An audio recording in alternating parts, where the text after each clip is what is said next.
Hello friends, welcome to our YouTube channel that is IP trend. और हम discuss कर रहे हैं ओपन सोर्स सॉफ्टवेयर टर्मिनोलॉजीज के बारे में। जैसा कि आप सब जानते ही हैं कि हम क्लास 12th इंफॉर्मेटिक प्रैक्टिसेस का सिलेबस कवर कर रहे हैं और उस सीक्वेंस में ये हमारी 4th यूनिट चल रही है। Unit 1, unit 3 and unit 1, 2 and 3 जो है वो हम ऑलरेडी कंप्लीट कर चुके हैं। यूनिट 4 में हमारे दो चैप्टर्स आते हैं, चैप्टर 11 एंड चैप्टर 12। चैप्टर 11 जो है वो है सोसाइटल इम्पैक्ट्स एंड चैप्टर 12 जो है वो है डाटा प्रोटेक्शन। इसके बाद हमारा सिलेबस जो है वो कंप्लीट हो जाएगा। सोसाइटल इम्पैक्ट्स हम ऑलरेडी कर रहे हैं। इसके बाद हम डाटा प्रोटेक्शन वाला चैप्टर जो है वो स्टार्ट करेंगे और ये दोनों चैप्टर कंप्लीट होने के बाद हमारा आईपी का सिलेबस जो है वो कंप्लीट हो जाएगा और फिर हम रिवीजन पार्ट पर आ जाएंगे। आप सबको पता ही होगा कि सीबीएसई ने डेट शीट जो है वो रिलीज कर दी है और आपका आईपी और कंप्यूटर साइंस का जो एग्जाम है वो 29 मई को है। तो आपके पास सफिशिएंट टाइम है रिवीजन करने के लिए, आपके डाउट्स क्लियर करने के लिए। और जो स्टूडेंट्स अभी तक सो रहे थे, हम कह सकते हैं कि जिन्होंने अभी तक पढ़ाई स्टार्ट ही नहीं की है, उनके लिए ये बहुत हाई टाइम है। आपके पास फेब, मार्च, अप्रैल 3 मंथ्स हैं, बिकॉज मई से तो आपके एग्जाम स्टार्ट हो जाएंगे, तो आपको बाकी सब्जेक्ट्स की भी जब एग्जाम्स चल रहे होंगे तो ऑब्वियसली उस बीच आप प्रिपेयर नहीं कर सकते। तो अभी यही 3 मंथ्स हैं जहाँ पे आपको अपना पूरा पावर लगा देना है आपके एग्जाम्स की प्रिपरेशन के लिए। सिलेबस को अच्छे से चेक कीजिए, उसमें से फाइंड आउट कीजिए कि आपके कौन से टॉपिक्स जो हैं वो सबसे ज़्यादा स्ट्रॉन्ग हैं या फिर ऐसे कौन से टॉपिक्स हैं जिन पर आपको सबसे ज़्यादा काम करने की ज़रूरत है। तो सबसे पहले अपने स्ट्रॉन्ग टॉपिक्स को और ज़्यादा बेटर कीजिए कि उनकी बस आपको एग्जाम टाइम में एक बार रिवीजन करनी पड़े और उसके बाद जो आपके वीक टॉपिक्स हैं उन पे अपनी इम्प्रूवमेंट जो है वो स्टार्ट कीजिए। फाइंड आउट कीजिए कि आपको आपके लिए कोडिंग पार्ट ज़्यादा बेटर है या फिर थ्योरेटिकल पार्ट ज़्यादा बेटर है, क्योंकि 12th क्लास का सिलेबस इस तरीके से डिजाइंड है कि हर बच्चा अच्छे से स्कोर कर सके। जिन स्टूडेंट्स को कोडिंग में प्रॉब्लम आती है वो थ्योरेटिकल पार्ट की हेल्प से स्कोर कर सकें, और जिनके लिए थ्योरेटिकल पार्ट टफ होता है, जिन्हें मैथ्स में इंटरेस्ट है, कोडिंग में इंटरेस्ट है, वो कोडिंग वाले पार्ट की हेल्प से स्कोर कर सकें। तो इसलिए अभी आपको ये एनालाइज करना बहुत ज़रूरी है कि आपके लिए कौन से वीक पॉइंट्स हैं और कौन से स्ट्रॉन्ग पॉइंट्स हैं आपके सिलेबस में से। उस पर हम एक डिटेल वीडियो भी बनाएंगे ताकि आप लोगों को कोई प्रॉब्लम ना हो। तो पर उससे पहले अभी हम अपना सिलेबस एक बार कंप्लीट कर लेते हैं और स्टार्ट करते हैं आज की क्लास, जो कि है उन टर्मिनोलॉजीज के बारे में जो ओपन सोर्स सॉफ्टवेयर से रिलेटेड होती है। हम सोसाइटल इम्पैक्ट्स वाला चैप्टर पढ़ रहे हैं। इसमें हम डिजिटल फुटप्रिंट्स के बारे में पढ़ चुके हैं। इंटरनेट पे कम्युनिकेशन करते टाइम हमें कौन कौन से एटिकेट्स ध्यान रखनी चाहिए, ईमेल एटिकेट्स कौन कौन से होते हैं, वो सब हमने पढ़ा। फिर हमने एथिकल इश्यूज पढ़े, intellectual property rights, digital property rights, plagiarism etcetera. उसके बाद हमने जो लास्ट वीडियो थी उसमें हमने ओपन सोर्स सॉफ्टवेयर और फ्री सॉफ्टवेयर के बारे में पढ़ा था। अब हमें दोनों में डिफरेंस जो है वो बहुत अच्छे से क्लियर हो चुका है। तो आज की क्लास में हम उन टर्मिनोलॉजीज की डेफिनेशंस के बारे में पढ़ेंगे जो कि कहीं ना कहीं ओपन सोर्स सॉफ्टवेयर से रिलेटेड होती हैं। कि जब भी हम ओपन सोर्स सॉफ्टवेयर की बातें करते हैं तो वो टर्म्स जो हैं कहीं ना कहीं यूज जरूर होती हैं। तो इसलिए आज की क्लास में हम उन्हीं के बारे में पढ़ेंगे। सबसे पहले हम देखते हैं ओएसएस एंड फ्लॉस। ओएसएस होता है हमारा ओपन सोर्स सॉफ्टवेयर और फ्लोस होता है हमारा free Libre and open source software. इससे पहले यहाँ आप ये लाइन देख सकते हैं, इसमें कुछ खास दिया नहीं है। After understanding the difference between the term free and open, let us now proceed to our discussion on terminologies and definitions pertaining to open source software. हमें फ्री और ओपन सॉफ्टवेयर में डिफरेंस क्लियर हो चुका है, तो अब हम open source software से रिलेटेड टर्मिनोलॉजीज की डेफिनेशंस के बारे में देख रहे हैं। OSS refers to open source software. OSS की फुल फॉर्म क्या होती है? Open source software, which refers to software whose source code is available to customers and it can be modified and redistributed without any limitation. Open source software already हमने इतनी detail में पढ़ लिया है कि ये कौन से सॉफ्टवेयर होते हैं जिनका सोर्स कोड जो है वो कस्टमर्स को अवेलेबल होता है। वे उस सोर्स कोड में चेंजेस कर सकते हैं, उसे मॉडिफाई कर सकते हैं और बिना किसी लिमिटेशन के आगे उसे रीडिस्ट्रीब्यूट कर सकते हैं। An OSS may come free of cost or with a payment of nominal charges that its developer may charge in the name of development support of software. जो ओपन सोर्स सॉफ्टवेयर होते हैं वो बिल्कुल free of cost भी हो सकते हैं और वो चार्जेबल भी हो सकते हैं, यानी कि जो डेवलपर्स हैं उस सॉफ्टवेयर के वो एक पेमेंट आपसे ले सकते हैं ताकि आपको आगे फर्दर उस सॉफ्टवेयर के सपोर्ट में कोई प्रॉब्लम ना आए। FLOSS refers to free libre and open source software और free libre and open source software। जो FLOSS है उसकी फुल फॉर्म क्या होती है? Free Libre open source software, और लिब्रे की जगह कई कई कई पॉइंट्स पे लिब्रे भी यूज होता है। The term FLOSS is used to refer to a software which is both free software as well as open source software। जो टर्म FLOSS है ये किससे बनी है? मतलब ऐसे सॉफ्टवेयर्स जो फ्री सॉफ्टवेयर भी होते हैं और जो ओपन सोर्स सॉफ्टवेयर भी होते हैं उन्हें हम FLOSS कैटेगरी के अंडर रखते हैं। Here the word libre, a Spanish word, and libre, a Portuguese word, means freedom। यहाँ पे लिब्रे और लिब्रे का मीन्स जो है वो क्या है? फ्रीडम है। तो यहाँ से आई होप कि आपको OSS और फ्लॉस में डिफरेंस जो है वो क्लियर हो गया होगा। OSS वो होते हैं जो सिर्फ और सिर्फ ओपन सोर्स सॉफ्टवेयर कैटेगरी के अंडर आते हैं और FLOSS जो फ्री सॉफ्टवेयर भी होते हैं और ओपन सोर्स सॉफ्टवेयर भी होते हैं। Next is JNU। JNU refers to JNUs not Unix। JNU की फुल फॉर्म होती है JNUs not Unix। इस तरीके की जो फुल फॉर्म्स होती हैं उन्हें हम रिकर्सिव एक्रोनिम्स भी कहते हैं। रिकर्सिव एक्रोनिम्स क्या होते हैं? रिकर्सिव एक्रोनिम्स का मतलब होता है कि जो हमने शॉर्ट फॉर्म ली है वो पूरी की पूरी शॉर्ट फॉर्म जो है फुल फॉर्म के अंदर आती है। अब यहाँ पे देखिए हमारी एक्रोनिम या फिर आपकी जो शॉर्ट फॉर्म थी वो क्या थी? JNU। तो जनरली जब शॉर्ट फॉर्म होती है तो हम क्या एक्सपेक्ट करते हैं कि फर्स्ट लेटर की से कोई फुल फॉर्म होगी, सेकंड लेटर से, थर्ड लेटर से। यहाँ वैसा ही हो रहा है। फर्स्ट लेटर G से आपका JNU, N से नॉट, U से यूनिक्स। बट जो फर्स्ट लेटर G है उसकी जो फुल फॉर्म है वो अपने आप में कंप्लीट JNU है। तो JNU की फुल फॉर्म में JNU वर्ड भी इंक्लूड हो रहा है। इस चीज को हम कहते हैं रिकर्सिव एक्रोनिम। तो यहाँ पे आपको कोई कंफ्यूज होने की जरूरत नहीं है। JNU की फुल फॉर्म क्या होती है? JNUs not Unix। JNU project emphasize on freedom. जो JNU प्रोजेक्ट्स होते हैं उनका मेन एम्फेसिस जो होता है वो फ्रीडम पर होता है। The JNU project was initiated by Richard M Stallman.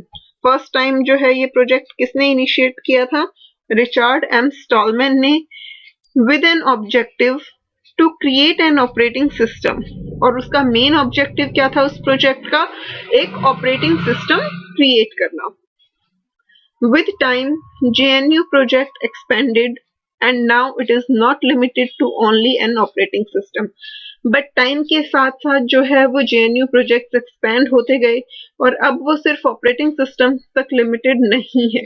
JNU projects की एक बहुत वाइड रेंज आती है जिसमें बहुत तरह के सॉफ्टवेयर एप्लीकेशंस होते हैं apart from the operating system. Operating system तो होता ही है, उसके साथ साथ कई तरह के सॉफ्टवेयर्स और उनसे रिलेटेड एप्लीकेशंस भी जो हैं वो JNU ने डेवलप की है।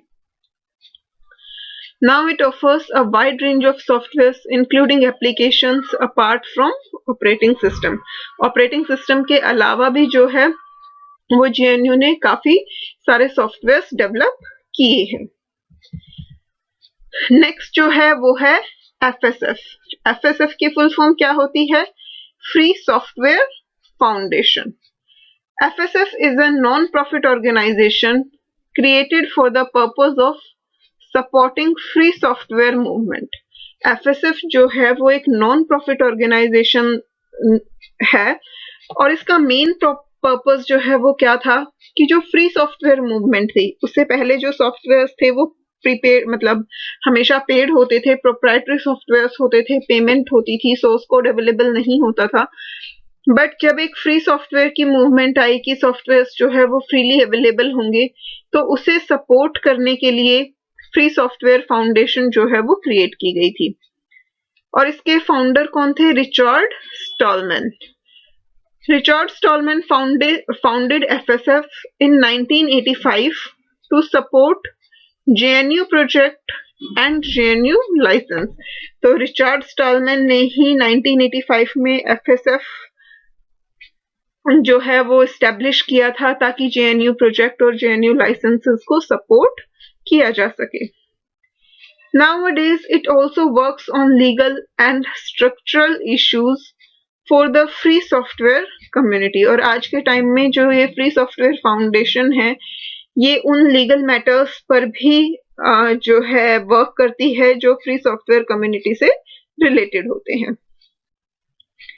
Next one is OSI। OSI stands for Open Source Initiative. It is an organization dedicated to cause of promoting open source software। Again OSI जो है वो भी open source softwares को प्रमोट करने के लिए ही डेडिकेटेड है। Bruce Perens and Eric Raymond were the founders of OSI। OSI के फाउंडर्स कौन कौन थे? Bruce Perens and Eric Raymond. That was founded in February 1988। और इसे कब फाउंड किया गया था? February 1998 में। OSI specifies the criteria for open source software and properly define the terms and specifications of open source software। जो open source initiative है, जो OSI है, वो क्राइटेरियाज डिफाइन करती है, टर्म्स एंड कंडीशंस डिफाइन करती है ओपन सोर्स सॉफ्टवेयर के लिए, ताकि किसी भी तरह का कोई क्योस ना रहे और हर सॉफ्टवेयर जो है वो प्रॉपरली डिफाइंड हो। Open source doesn't mean access to the source code. Open source का सिर्फ ये मतलब नहीं होता कि हमें सोर्स कोड अवेलेबल हो जाता है। The distribution terms of open source software must comply with the open source definition by OSI। कोई भी अगर ओपन सोर्स सॉफ्टवेयर है तो उसका सिर्फ सीधा सा ये मतलब नहीं होता कि हमें उस सॉफ्टवेयर का सोर्स कोड अवेलेबल है।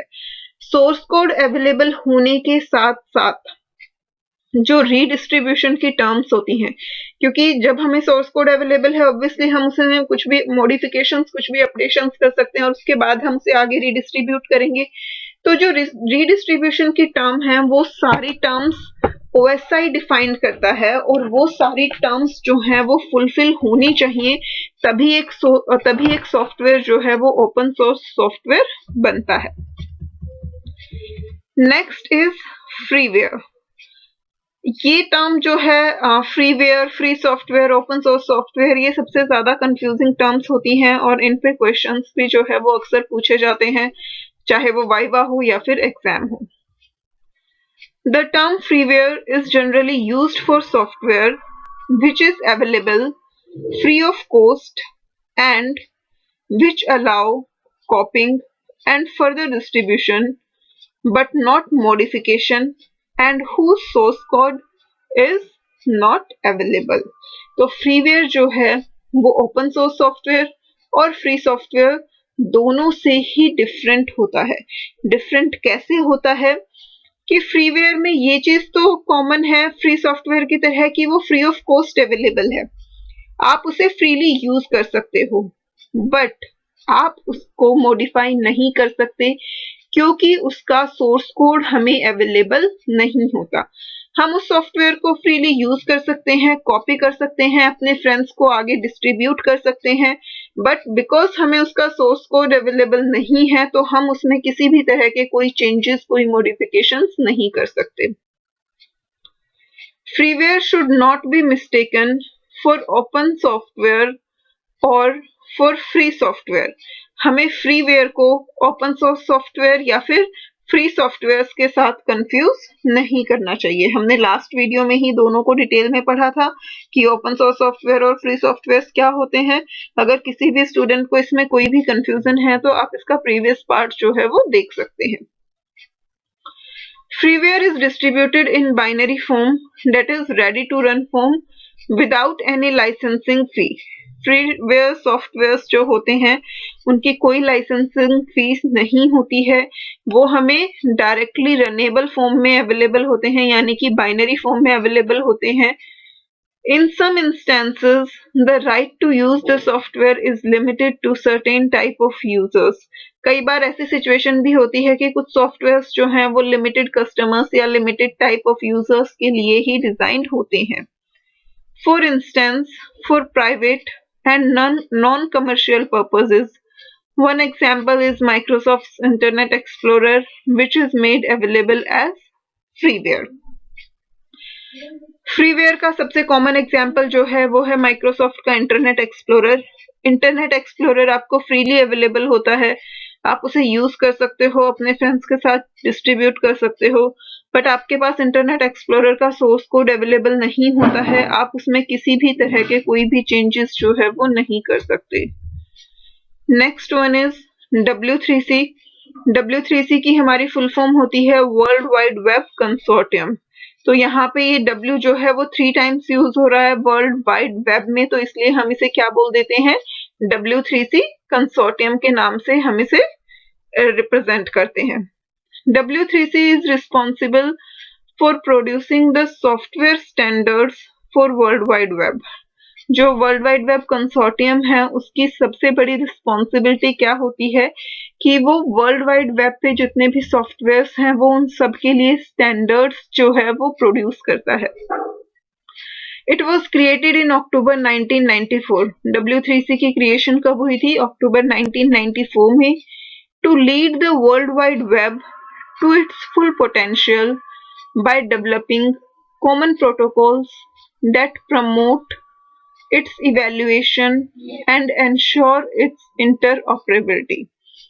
जो W3C है 1994 में वो इस्टेब्लिश हुआ ताकि वर्ल्ड वाइड वेब को फुली डेवलप किया जा सके। उसके लिए कुछ प्रोटोकॉल्स इस्टेब्लिश किए गए ताकि उसका इवोल्यूशन प्रॉपरली हो, इंटरऑपरेबिलिटी जो है वो इंश्योर हो सके। इंटरऑपरेबिलिटी का मतलब क्या होता है कि प्लेटफॉर्म इंडिपेंडेंट हो, आपके जो सॉफ्टवेयर्स हैं वो किसी भी प्लेटफॉर्म पे रन कर सके। World wide web consortium describe itself as follows. जो वर्ल्ड वाइड वेब कंसोर्टियम की एग्जैक्ट डेफिनेशन है वो आपको यहाँ पर दी गई है। World wide web consortium exist to realise the full potential of the web. जो हमारा वेब है, इंटरनेट है, वेब और इंटरनेट का डिफरेंस हम ऑलरेडी चैप्टर 10 में पढ़ चुके हैं। बहुत मेजर डिफरेंस होता है। वेब जो है वो इंटरनेट का एक पार्ट है, बट वेब को फुली डेवलप करने के लिए ताकि इंटरनेट का मैक्सिमम यूज किया जा सके उसके लिए world wide web consortium establish किया गया। It is an industry consortium that seeks to promote standards for evaluation of the web. W3C consortium जो है उसने क्या किए थे, कुछ स्टैंडर्ड्स प्रमोट किए थे ताकि वेब का इवोल्यूशन जो है वो प्रॉपरली हो सके, and interoperability between world wide web products by producing specifications and reference software. कुछ स्पेसिफिकेशन और रेफरेंस सॉफ्टवेयर्स भी क्रिएट किए गए ताकि जो है वर्ल्ड वाइड वेब के प्रोडक्ट्स में इंटरऑपरेबिलिटी एस्टेब्लिश की जा सके, वो प्लेटफॉर्म इंडिपेंडेंट बन सके। Although industrial members funds W3C, it is vendor neutral and its products are freely available to all। W3C के जितने भी प्रोडक्ट्स होते हैं, जितने भी सॉफ्टवेयर्स होते हैं, वो सब फ्रीली अवेलेबल होते हैं। W3C का कोई वेंडर नहीं है, ये वेंडर न्यूट्रल है। हालांकि बहुत सारे इंडस्ट्रियल मेंबर्स जो हैं वो W3C को फंड प्रोवाइड करते हैं, बट फिर भी किसी को भी हम W3C का वेंडर कंसीडर नहीं करते हैं, वो टोटली वेंडर न्यूट्रल है। Next one is proprietary software. Proprietary softwares are completely opposite to the open source softwares. Proprietary software is the software that is neither open nor freely available। Proprietary software जो हैं ना तो वो हमें freely available होते हैं और ना ही वो ओपन सोर्स होते हैं, यानी कि ना तो हमें उनका सोर्स कोड अवेलेबल होता है, ना ही हम उनमें कोई अपडेशंस मॉडिफिकेशंस कर सकते हैं, ना ही हम उन्हें आगे अपनी मर्जी से किसी को रीडिस्ट्रीब्यूट कर सकते हैं, और ना ही वो हमें फ्री ऑफ कॉस्ट अवेलेबल होते हैं। Its use is regulated, and further distribution and modification is either forbidden or requires special permission by the supplier or vendor. Proprietary software का यूज और डिस्ट्रीब्यूशन जो है वो रेगुलेटेड होता है। हम उसमें कोई मॉडिफिकेशन नहीं कर सकते, ना ही उसे आगे किसी को रीडिस्ट्रीब्यूट कर सकते हैं, और इन केस अगर हम ऐसा करते भी हैं तो उसके लिए हमें उस सॉफ्टवेयर के जो सप्लायर हैं, जो वेंडर हैं, जो डेवलपर हैं, उनसे स्पेशल परमिशन जो है वो लेनी पड़ती है। Source code of proprietary software is normally not available. Generally जो है वो प्रोप्राइटरी सॉफ्टवेयर का सोर्स कोड अवेलेबल नहीं होता है। Next one is shareware. ये टर्म भी आपने बहुत कॉमनली सुनी होगी, और अगेन फिर से ये वही फ्रीवेयर, शेयरवेयर और इन सब में कंफ्यूजन क्रिएट होती है। शेयरवेयर जो है वो freeware, free software, open source software और प्रोप्राइटरी सॉफ्टवेयर सबसे जो है थोड़ी डिफरेंट टर्म होती है। Shareware is software which is made available with the right to redistribute copies, but it is stipulated that if one intended to use the software, often after a certain period of time, then license fee should be paid. Shareware का सबसे common सा एक example मैं आपको बताती हूँ, जो आप एंटीवायरसेस यूज करते हैं। आप किसी भी कंपनी का एंटीवायरस अगर उठाएंगे तो आप देखेंगे कि आपको इनिशियली उसमें ट्रायल पीरियड मिलता है। किसी किसी में 10 डेज का होता है, किसी में 15 डेज का, किसी में 1 मंथ का। After using that software in that trial period you have to pay the fee, और you can say the licence fee for that software. तो शेयरवेयर वही सॉफ्टवेयर होते हैं, वो हमें कुछ पर्टिकुलर टाइम पीरियड के लिए फ्री में यूज करने के लिए मिलते हैं। उस टाइम पीरियड में हम उन्हें रीडिस्ट्रीब्यूट कर सकते हैं, उनकी कितनी भी कॉपीज। ऑब्वियसली हमने अगर अपने किसी फ्रेंड के साथ वो कॉपी शेयर की तो उसे भी वो उतने ही टाइम पीरियड के लिए मिलेगी। अब अगर किसी सॉफ्टवेयर का फ्री टाइम पीरियड जो है वो 15 डेज है, तो आप अपने कितने भी फ्रेंड्स को उसे डिस्ट्रीब्यूट करो, हर कोई उसे सिर्फ 15 डेज ही फ्रीली यूज कर पाएगा। बट आफ्टर कंप्लीटिंग 15 डेज अगर आप उस सॉफ्टवेयर को आगे यूज करना चाहते हैं तो उसके लिए आपको लाइसेंस फीस जो है वो देनी पड़ेगी। तो शेयरवेयर सॉफ्टवेयर जो होते हैं उनमें हमें रीडिस्ट्रीब्यूशन का राइट होता है, बट अगर एक सर्टेन पीरियड के बाद हम उन सॉफ्टवेयर को यूज करना चाहते हैं तो हमें लाइसेंस फी जो है वो पे करनी पड़ती है।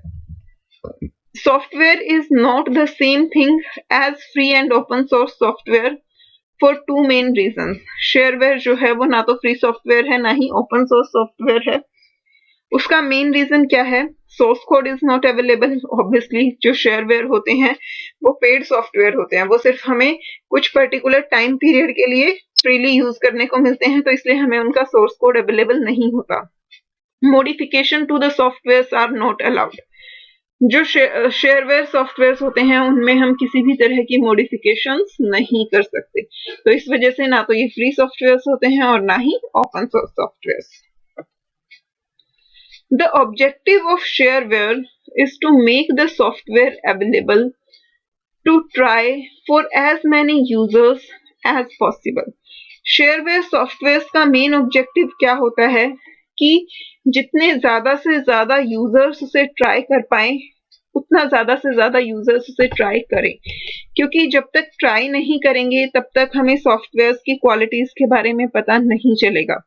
तो क्योंकि अगर हमें फ्री ट्रायल पीरियड मिलता है तो हर किसी को ये होता है कि एटलीस्ट हम एक बार यूज करके तो देखें, और जब हम यूज करते हैं और अगर हमें वो सॉफ्टवेयर जो है वो काफी अच्छा लगता है, वो हमारी रिक्वायरमेंट्स को फुलफिल कर रहा होता है, तो फिर हम उसका लाइसेंस जो है वो परचेज कर लेते हैं। और इसीलिए मेन ऑब्जेक्टिव क्या होता है कि उन सॉफ्टवेयर्स को ज्यादा से ज्यादा यूजर्स तक पहुंचाना, और इसीलिए उसका रीडिस्ट्रीब्यूशन जो है वो फ्री होता है। This is done in order to increase prospective users will to pay for the software. और इसका मेन जो है वो क्या होता है, इसका पर्सपेक्टिव मेन यही होता है कि ज्यादा से ज्यादा यूजर्स जो हैं वो हमारे क्रिएट हों जो इस सॉफ्टवेयर के लिए पे करने में इंटरेस्टेड हों। The software is distributed in binary form and often includes a built-in timed mechanism। ये सॉफ्टवेयर जो है वो हमेशा बाइनरी फॉर्म में ही डिस्ट्रीब्यूट किया जाता है और इसके अंदर एक बिल्ट इन टाइम्ड मैकेनिज्म होता है जो कि फ्री टाइम पीरियड जो है, जो ट्रायल पीरियड है, उसके खत्म होते ही वो आपका डिसेबल हो जाता है। which usually limit functionality after a trial period of usually 1 to 3 months। तो जनरली जो ट्रायल पीरियड होता है वो 1 मंथ से लेके 3 मंथ्स तक का होता है और आपकी सारी फंक्शनैलिटीज जो हैं वो उस ट्रायल पीरियड तक लिमिटेड होती हैं। जैसे ही ट्रायल पीरियड फिनिश होता है तो उस टाइम्ड मैकेनिज्म की हेल्प से सारी की सारी फंक्शनैलिटीज जो हैं वो स्टॉप कर दी। Next one is copy lefted software.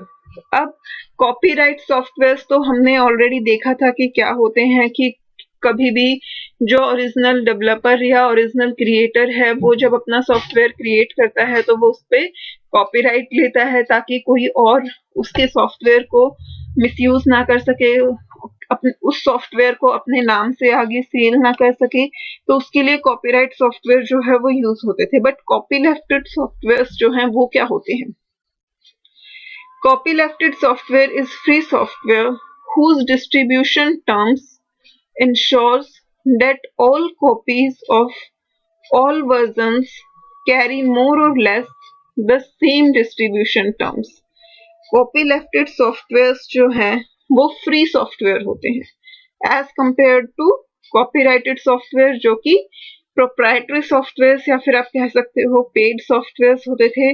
But copy lefted software जो हैं वो फ्री सॉफ्टवेयर होते हैं whose distribution terms ensures that all copies of all versions carry more or less the same distribution term। कि उनकी जितनी भी डिस्ट्रीब्यूशन होती है उन सॉफ्टवेयर की, ऑब्वियसली फ्री सॉफ्टवेयर है, आप उसे फर्दर रीडिस्ट्रीब्यूट कर सकते हो, बट जब आप उसे रीडिस्ट्रीब्यूट करो तो उसकी जितनी भी कॉपीज हों, जितने भी वर्जन्स हों, उन सब की जो है distribution terms and conditions same रहनी चाहिए। This means for instance that copyleft license generally disallow others to add additional requirements to the software and require making source code available। This shields the program and its modified versions from some of the common ways of making a program proprietary। जो कॉपीलेफ्ट software है उसमें क्या होता है कि जो users हैं जिनके पास सोर्स कोड अवेलेबल है वो उस सोर्स कोड में मॉडिफिकेशंस करके, अपडेशंस करके उसे आगे फर्दर जो है रीडिस्ट्रीब्यूट कर सकते हैं। बट जब वो उसे आगे फर्दर रीडिस्ट्रीब्यूट करेंगे तो उसमें वो कोई भी एडिशनल रिक्वायरमेंट एड ऑन नहीं कर सकते। यानी कि जिस टर्म्स और कंडीशंस पे उन्हें वो सॉफ्टवेयर मिला था उन्हें उन्हीं टर्म्स कंडीशंस पे आगे अपने मॉडिफाइड सॉफ्टवेयर वर्जन को रीडिस्ट्रीब्यूट करना है। तो कॉपीलेफ्ट लाइसेंस जो है वो यूजर्स को डिसअलाउ करता है कोई भी एडिशनल रिक्वायरमेंट्स ऐड करने के लिए। और इसी वजह से हम एक फ्री सॉफ्टवेयर को जो है वो प्रोप्राइटरी सॉफ्टवेयर बनाने से बचा सकते हैं, क्योंकि अगर हम किसी भी यूजर को अलाउ करेंगे कि वो मॉडिफिकेशंस करने के बाद उसमें अपनी रिक्वायरमेंट्स, अपनी एडिशनल रिक्वायरमेंट्स ऐड कर सकता है रिडिस्ट्रीब्यूशन के टाइम पे, तो फ्री सॉफ्टवेयर को प्रोप्राइटरी सॉफ्टवेयर में कन्वर्ट किया जा सकता है। बट कॉपी लेफ्टेड लाइसेंस जो है वो इसे डिसअलाउ करते हैं। ना इसके साथ ही हमारा जो ओपन सोर्स टर्मिनोलॉजी थी वो कंप्लीट हो गई है। ओपन सोर्स में हमने पहले ओपन सोर्स और फ्री सॉफ्टवेयर के बारे में डिटेल में पढ़ा और उसके बाद जो है हमने ओपन सोर्स सॉफ्टवेयर से रिलेटेड जितनी भी टर्मिनोलॉजीज थी, ओएसएस, एफएलओएसएस, फ्रीवेयर, शेयरवेयर और हमारे प्रोप्राइटरी सॉफ्टवेयर जो थे, कॉपी लेफ्ट लाइसेंसेस जो थे, एफएसएफ वगैरह, वो सब हमने डिटेल में कवर किए हैं। अब इसके बाद नेक्स्ट जो हमारा टॉपिक है वो है लाइसेंसेस से रिलेटेड कि कितनी तरह कौन-कौन से हमारे पास लाइसेंसेस होते हैं, कॉपीराइट लाइसेंस क्या होता है। इसके अलावा भी हमारे पास जेएनयू, एमआईटी बहुत तरह के लाइसेंसेस जो हैं वो होते हैं। तो 11.6 जो है वो हमारा लाइसेंसेस से रिलेटेड है, बट इस टॉपिक को हम नेक्स्ट क्लास में कवर करेंगे ताकि सारे लाइसेंसेस जो हैं वो हम एक ही वीडियो में स्टडी कर पाएँ। तो मिलते हैं नेक्स्ट वीडियो में, तब तक के लिए अगर आपको आज वाली क्लास में कोई भी डाउट है, कोई भी प्रॉब्लम है तो आप अपने डाउट्स जो है वो कमेंट करके पूछ सकते हैं। मुझे कमेंट्स में अपना फीडबैक भी ज़रूर दीजिए कि आपको वीडियो समझ आई या नहीं आई, और अगर इसके साथ आपको कुछ और रिक्वायरमेंट्स हैं जो आप चाहते हैं वीडियोज़ में तो वो मुझे ज़रूर बताएँ। और हाँ, अगर चैनल अभी तक सब्सक्राइब नहीं किया है तो जल्दी से चैनल को सब्सक्राइब कर लीजिए, बेल आइकन प्रेस कीजिए ताकि हर नई वीडियो की नोटिफिकेशन आपको मिलती रहे। तो मिलते हैं नेक्स्ट वीडियो में। Bye bye.